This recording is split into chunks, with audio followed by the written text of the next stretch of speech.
alusiones que hace a la muerte de los seres queridos, a lo que sucede después de qué pasará con los objetos cuando la persona ya no esté.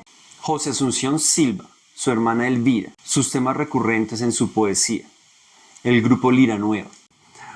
Hola amigos de Glota Miloja, mi nombre es Alan. Y mi nombre es Joana. Y en el día de hoy vamos a estar hablando de José Asunción Silva, un autor colombiano muy importante, colombiano además bogotano, sobre el cual se han dicho muchas cosas. Bueno, para enmarcar más o menos en la época en la que él nació, pues él nace en 1865, muere en 1896, eso viene a ser siglo XIX, y su literatura a veces como que no puede dejar de ser vista por un tema, de un rumor que había acerca de su enamoramiento por su propia hermana. Entonces, en el marco de todo eso, un hombre que viajó, estudió, leyó y aprendió muchas cosas que nosotros usualmente aprenderíamos más bien mayorcitos, tenemos una persona de un corte más bien genial. Entonces, para desarrollar todo este tema de José Asunción Silva, pues Joana nos va a ayudar a profundizar el tema. Entonces, vamos a hacerte unas preguntas y la primera es: ¿por qué es importante el autor en la literatura colombiana? Bueno, como lo acabas de mencionar en la introducción, José Asunción Silva resulta de esos autores que no se pueden olvidar, que no se pueden dejar de lado. Yo creo que imprescindiblemente cuando uno habla de poesía, sobre todo bogotana, no se puede obviar el nombre de José Asunción Silva. Él desde muy pequeño tuvo contacto con la literatura, con el mundo académico, porque sus papás pues eran de la élite bogotana y tenían visitas que no cualquier persona puede tener. De gente muy reconocida.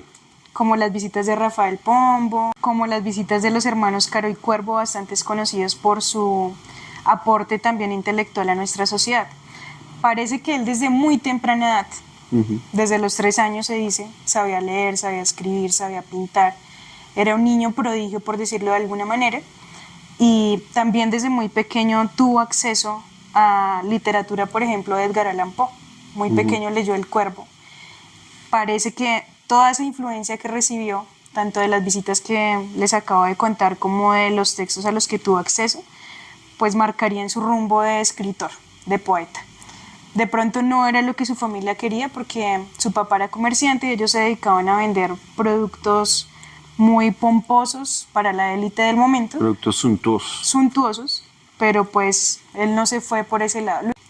Él intentó hacerse cargo del negocio familiar cuando muere su padre Ricardo Silva, pero pues ahí hace un descubrimiento que le generó bastante problema a la familia más adelante, y es que la empresa no solo estaba quebrada, sino que tenía un montón de deudas que eran muy difíciles ya de saldar.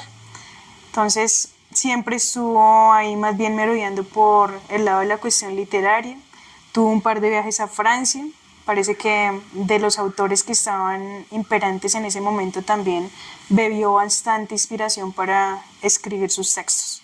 Entonces, ¿Es cierto que él en algún momento alcanzó a leer a Mallarmé? Sí, de hecho tuvo contacto con él en Francia, de sentarse así en la sala de también su se casa. conocieron. Sí, O sea, de sentarse así como nosotros estamos en este momento, departiendo e intercambiando diversos temas que pues tenían que ver bastante con la literatura. Listo, vamos con la siguiente pregunta. Y es: ¿cuáles son los temas recurrentes en la obra de Silva? ¿Cómo nos comunica? ¿A través de qué nos comunica? En algún momento yo incluso había escuchado algo que él utilizaba las golondrinas, pero no estoy seguro si sí o no. Sí, efectivamente, luciérnagas, golondrinas, la noche, la luna llena, las sombras, un poco los cementerios, esa magia que se desprende del fallecimiento de las personas, la nostalgia, el enamoramiento, pero casi siempre es ese enamoramiento que duele, que es imposible y que como que hace mella ahí en las personas, pero de una manera negativa. Entonces, de ahí precisamente surge el rumor que tú mencionabas, referente al enamoramiento que Silva tuvo por su hermana Elvira, pero del que no hay certeza realmente. Muchos lo juzgaron en su momento porque pues sabemos que esto no es aceptado socialmente, pero no hay evidencia al respecto. Lo que sí es cierto es que tras la muerte de Elvira, Silva cayó en unas depresiones muy fuertes, como que lo que le faltaba por llenarse de tristeza les llegó en esa época. Ella muere de neumonía y no es mucho lo que vive después Silva. Más o menos 4 o 5 años después es que toma la fatídica decisión de dar término a su vida, dándose un tiro en el corazón. ¿Tú nos puedes contar un poco sobre esa historia? ¿Cómo fue? Él consultó a un médico, ¿verdad? Sí, el médico familiar. Para saber el sitio exacto donde debe apuntarse. Le pide que por favor le señale dónde queda el corazón. El médico lo hace pues sin sospechar que detrás de esta petición hubiera alguna intención de dar término a la Muy existencia. posiblemente, bueno, si yo hubiera sido el médico, yo pensé, no, pues va a ser un poema acerca de esto, iba a ser muy específico. Sí. Pero lo que sucede después es que un domingo muy temprano, Silva pues ultima sus días. Un domingo. Ah, caramba. Listo, según lo que tú me dices, claro, Elvira muere en 1891 y Silva pues muere en 1896. Durante ese tiempo lo que sucede es que casi que por cuestión de pesar, de lástima, uno de los amigos que había tenido el papá de Silva le otorga un cargo diplomático en Caracas, Venezuela. Silva se va para allá cuando ya la gente lo reconoce por sus poesías, por sus poemas. Y un año antes de su fallecimiento él decide devolverse para Bogotá, pide una licencia y pues llega a la ciudad, pero al parecer como que ya tenía intenciones de no seguir. Él era un enamorado empedernido de la vida, pero al mismo tiempo una persona que sentía muy profundamente el desencanto de la existencia. Como que se mezclaban las dos cosas. Bueno, y hablando de toda esa temática, ese desencanto, es como que no me hallo un poco. ¿Puede adscribirse a Silva algún movimiento literario concreto? Pues muchos lo encasillan dentro del modernismo, inclusive considerándolo un precursor acá en Colombia. Otros dentro del romanticismo porque tiene elementos que atañen a los románticos, pero lo cierto es que él no aceptó ninguna de las dos nominaciones. Sí hizo parte de un grupo que se llamó Lira Nueva, que fue fundado por Grot. Ah, sí, José María Ríos Grot, también estaba gente como Candelario Beso, Ismael Arciniegas, Julio Flores y Baldomero Sanincano. Ellos se reunían, tertuliaban, de ahí salía bastante idea para crear sus obras, pero pues Silva nunca aceptó que se le adscribiera o al romanticismo o al modernismo, pese a que tuvo elementos de los dos movimientos. Ya que vemos acá a Julio Flores y lo que tú decías, que Silva también se movía como en contexto a veces como de cementerios y todo eso, pues por supuesto que ahí hay una correspondencia también con Julio Flores. Sí, claro. En muchos de los poemas de Silva uno puede entrever elementos románticos, sobre todo en las alusiones que hace a la muerte de los seres queridos, a lo que sucede después de ese momento de ya el alma dejar el cuerpo.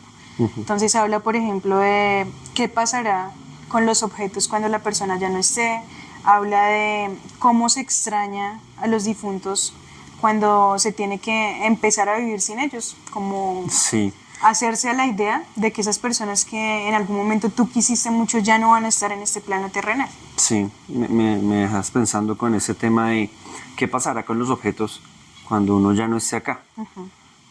Y pues el tema de siempre, por ejemplo, ustedes que también son lectores, ¿qué va a pasar con su biblioteca?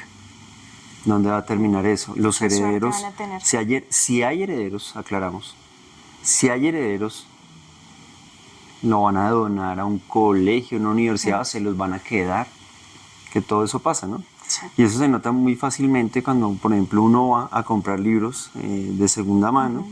Por ejemplo, ahí, al frente de la iglesia de Lourdes, que es un sitio de esos, y bueno, en el centro aquí de Bogotá hay un montón de sitios, y muchas veces uno compra los libros y ahí están incluso con las dedicatorias de un montón de años atrás. O a veces tienen papelitos dentro, con números telefónicos, con direcciones. Sí, muchas cosas. Entonces, ¿qué irá a pasar eso? Entonces, de pronto, si había alguien que le quedó como sonando como, bueno, ¿qué va a pasar con los objetos? Ese sentimiento. Piense algo que usted quiere mucho. En el caso de nosotros, pues los libros, ¿qué va a pasar con todo eso? Cuando ya no estemos acá. Ese poema al que les hacemos alusión se titula Vejeces. Vejeces. Entonces, se los vamos a compartir. Las cosas viejas, tristes, desteñidas, sin voz y sin color, saben secretos de las épocas muertas, de las vidas que ya nadie conserva en la memoria. Y a veces a los hombres, cuando inquietos las miran y las palpan, con extrañas voces de agonizante dicen, paso, casi al oído, alguna rara historia que tiene oscuridad de telarañas. Son de laúd y suavidad de raso. Colores de anticuada miniatura, hoy de algún mueble en el cajón dormido. Cincelado puñal, carta borrosa, tabla en que se deshace la pintura por el tiempo y el polvo ennegrecido. Histórico blasón donde se pierde la divisa latina, presuntuosa, medio borrada por el líquen verde. Misales de las viejas sacristías, de otros siglos fantásticos espejos, que en el azogue de las lunas frías guardáis de lo pasado los reflejos. Arca en un tiempo de ducados llena, crucifijo que tanto moribundo humedeció con lágrimas de pena y besó con amor grave y profundo. Negro sillón de Córdoba, alacena que guardaba un tesoro peregrino y donde anida la polilla sola. Sortija que adornaste el dedo fino de algún hidalgo de espadín y gola. Mayúsculas del viejo pergamino, batista tenue que a vainilla hueles. Seda que te deshaces en la trama confusa de los ricos brocateles. Arpa olvidada que al sonar te quejas. Barrotes que formáis un monograma incomprensible en las antiguas rejas. El vulgo os huye, el soñador os ama, y en vuestra muda sociedad reclama las confidencias de las cosas viejas. El pasado perfuma los ensueños con esencias fantásticas y añejas, y nos lleva a lugares halagüeños, en épocas distantes y mejores.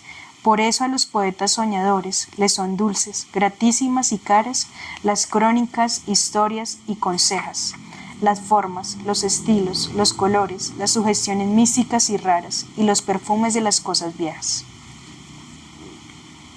Bueno, amigos de Glotón y Loja, y con este poema nos despedimos. Hasta Gracias. luego.